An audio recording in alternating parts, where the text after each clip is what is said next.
లేదండి, call cut అయిపోయింది. మీరు చెప్పండి. ఇప్పుడు డైవర్షన్ కోసమే పోసాని కృష్ణమురళిని అరెస్ట్ చేశారని అంటున్నారు శ్యామల గారు.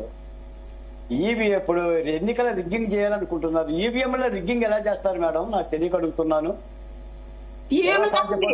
డైరెక్ట్ పోలింగ్ బూత్ లో డబ్బులు ఇస్తూ తెలుగుదేశం వాళ్ళు పిఠాపురంలో అవన్నీ వీడియోలు తీశారు, ఒకసారి చూడండి సార్. మేడం రిగ్గింగ్ ఎలా జరుగుతుంది మేడం? 96, 97, 98 బూతుల్లో తెలుగుదేశం నాయకులు కూర్చుని డబ్బులు పంచుతూ ఆ వీడియోలు కూడా హల్చల్ చేస్తున్నాయి పిఠాపురంలో. అది కూడా ఈవీఎం లాగా కూడా అక్కడ కూర్చునే చేయొచ్చు, ఏదైనా చేయగలరు.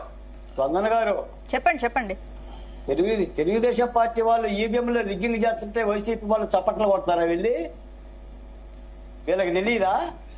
ఈవీఎం రిగ్గింగ్ కాదు బాలకోట గారు, మీకు తెలుసు కాదు బాలకోట, మీకు తెలుసో తెలీదో, మీకు తెలిసే ఉండాలి. అమెరికాలో దీని మీద వచ్చింది. అమెరికా వినండి, మీకు తెలుసో తెలీదో తెలుసుకోండి. అమెరికాలో ఈ ఈవీఎంలను కూడా రిగ్గింగ్ చేయొచ్చు, ఇలాగ చిప్పుని ఆటో దీంతో చెయ్యొచ్చు అని వాళ్ళు బయట పెట్టారు. దాని ఇంకా తేల్లా, అది బయట పెట్టారు. చెయ్యొచ్చు, చెయ్యగలరా అంటే చెయ్యొచ్చు. అది అమెరికాలో అలా వచ్చింది బయటికి. ఎలాగూ రిమోట్ కంట్రోల్ లో చెయ్యొచ్చు, చిప్పుని దాంట్లో ఉన్న చిప్పుని ఎలా రిమోట్ కంట్రోల్ బ్యాలెన్స్ చేయొచ్చు అనేది కూడా వచ్చింది. అది ఎట్లా ఏంటని బయటికి రావాలి. చేయొచ్చు, టెక్నాలజీ పెరిగింది, చేయొచ్చు. ఎట్లాగైనా బాలకోటే గారు, ఇప్పుడు వైసీపీ నేతలను అరెస్ట్ చేసిన పోలీసులు మరి జగన్ కానీ వైసీపీపై అనుచిత వ్యాఖ్యలు చేసిన వారిని ఎందుకు అరెస్ట్ చేయట్లేదని ప్రశ్నిస్తున్నారు. స్పందన గారు మాకేమైనా మాట్లాడిస్తే చెప్పండి సార్. మీరే మాట్లాడట్లేదు, మాట్లాడండి, మీతోనే మాట్లాడుతున్నాను. ఇప్పుడు పోసాని కృష్ణమురళి కాను అమెరికాకి సంబంధం ఏంటి చెప్పండి? పోసాని కృష్ణమురళి అరెస్ట్ కి ఈవీఎంలకి సంబంధం ఏంటి చెప్పండి? ఎన్నికలకి ఏం సంబంధం చెప్పండి? ఇప్పుడు మనం ఏమనుకున్నాం? పోసాని కృష్ణమురళి గారు పరుషపద్యాలతో నాయకులను తిట్టాడు కాబట్టి ఏపీలో ఇప్పుడు ఎమ్మెల్సీ ఎలక్షన్స్ ఉన్నాయి కదా సార్, ఆ యాంగిల్లో జరుగుతున్నాయి అరెస్టులు అంటున్నారు. దీనికి సంబంధం ఏంటంటే ఇక్కడ ఆలోచించుకోండి కూర్చొని. డైవర్షన్ పాలిటిక్స్ కదా, ఈ డైవర్షన్ పాలిటిక్స్ నుంచే వచ్చింది. మనం మీరు కూడా ఇప్పుడు అసలు విషయం వదిలే డైవర్షన్ మాట్లాడుతున్నారు. బాలకోట గారు డైవర్షన్ మాట్లాడితే డైవర్షన్ చేయొద్దు.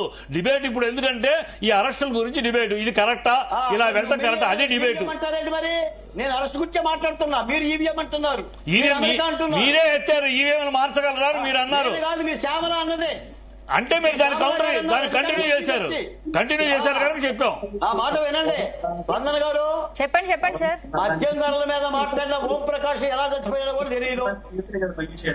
మాస్క్ మీద మాట్లాడిన డాక్టర్ సుధాకర్ ఎలా అరెస్ట్ చేశారో మీకు తెలుసు. పట్టాభిని ఎట్లా అరెస్ట్ చేశారో మీకు తెలుసు. జర్నలిస్ట్ అగ్గబాబుని ఎట్లా అరెస్ట్ చేశారో మీకు తెలుసు. రంగనాయకమని ఎట్లా అరెస్ట్ చేశారో తెలుసు. నన్ను 14 సార్లు అరెస్ట్ చేశారు. అమరావతి సభలకు పోతుంటే ఇవన్నీ కూడా ప్రాతిపత్య మాటల ఈ ప్రభుత్వం అంటే బాలకోటే గారు తీసుకున్న చర్యలు వేసుకోకుండా తీసుకెళ్లిపోయేంత తీవ్రవాద పోసాని గారు ఆనాడు వైసీపీ గవర్నమెంట్ లో కూడా చేశారు కదా. అంటే బాలకోటే గారు ఇప్పుడు కాదండి, ఇది అరెస్ట్ చేసే లిస్ట్ చెప్తున్నారు, అరెస్ట్ చెయ్యని లిస్ట్ చెప్తాను. అరెస్ట్ చెయ్యని లిస్టు భారతం అని అసభ్యంగా మాట్లాడినప్పుడు అరెస్ట్ చేశారా? చేయలేదే. అరెస్ట్ చేసి చెప్పండి. మీరు సుతపూసలాగా మాట్లాడదు సార్. మీరు తప్పులు చేశారు, వాళ్ళు తప్పులు చేశారు. సుతపూసలుగా మాట్లాడదు. గీత దాటారు, అందరూ గీత దాటారు. కొల్లు రవీంద్ర, అచ్చెన్నాయుడు, దేవినేని ఉమా, ధూళిపాల నరేంద్ర, చంద్రబాబు నాయుడు ఎవరిని అరెస్ట్ చేయలేదు చెప్పండి మీ గవర్నమెంట్ లో?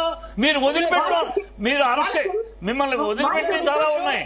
అరెస్ట్ చేయకుండా వదిలిపెట్టి కాదండి, గత ప్రభుత్వం అరెస్ట్ చేయకుండా వదిలి కూడా చాలా ఉన్నాయి పట్టించుకోకుండా. అలాగే బూతులు మాట్లాడారు. టీడీపీ ఆఫీసులో కూర్చుని బండబూతులు తిట్టిన ఎవరైతే తిట్టారో వాళ్ళ మీద కేసులు పెట్టలా. బండబూతులు ఉన్నాయి, వదిలేసి కూడా పట్టించుకోకుండా వదిలేదు. మంగళగిరిగా దాడి చేశాంగా తిట్టినందుకే. బాలకోటే గారు ఏం చెప్పదలుచుకున్నారా? ఇది కరెక్ట్, ఈ సాంప్రదాయం కరెక్ట్ అంటున్నారా బాలకోటే గారు? ఈ సాంప్రదాయం దేశంలో ఉండాలి, ఈ ఆంధ్ర రాష్ట్రంలో ఈ సాంప్రదాయం కొనసాగాలని అంటున్నారా? వందన గారు మాట చెప్తున్నా వినండి. ఇందాక ఒక మాట అన్నారు, ఎంత దొక్కితే బంతి అంత పైకి లేస్తుంది అని. ఈ మాట 4 ఏళ్ల క్రితం చెప్పాను నేను జగన్మోహన్ రెడ్డి గారికి. అయ్యా నువ్వు తొక్కుతున్నావయ్యా బంతి పైకి లేస్తుంది అని. పైకి లేచింది అంటే మీరు అదే తప్పు చేస్తే అదే జరుగుతుంది. ఈ బంతి లెగుస్తుంది పైకి. మీరు ఇదే తప్పు చేస్తే, వాళ్ళు చేసిన తప్పు మీరు చేస్తే ఈ బంతి పైకి లెగుస్తుంది మళ్ళీ, అంతే. మళ్ళీ 23లో చూసుకున్నాం చిట్టిబాబు గారు, మీరు దొక్కితేనే బంతి లేచింది, ముందు అది గమనించండి. ఏమంటే సూర్యాస్తమయం తర్వాత సూర్యోదయం ఉంటది, ఎవరికైనా పగలు రాత్రి ఉంటది, ఎవరు శాశ్వతం కాదు ఇక్కడ. ఈ రాజకీయ ఎవరు శాశ్వతంగా మేమే ఉంటాం అధికారాలు అంటే అది అయ్యే పల్లి కాదు, ఎవరు శాశ్వతం కాదు. ఊరినే మనం బుధాలు ఎగరేసుకుని మాట్లాడితే కాదు, ఎవరు శాశ్వతం కాదు. మహామహులే పేటలు తిప్పబడ్డాయి, అది తెలుసుకోవాలి. బాలకోటే గారు ఒక్క నిమిషం మీరు క్వశ్చన్ వినాలి. ఇప్పుడు వైసీపీ అధికారంలో ఉన్నప్పుడు టీడీపీ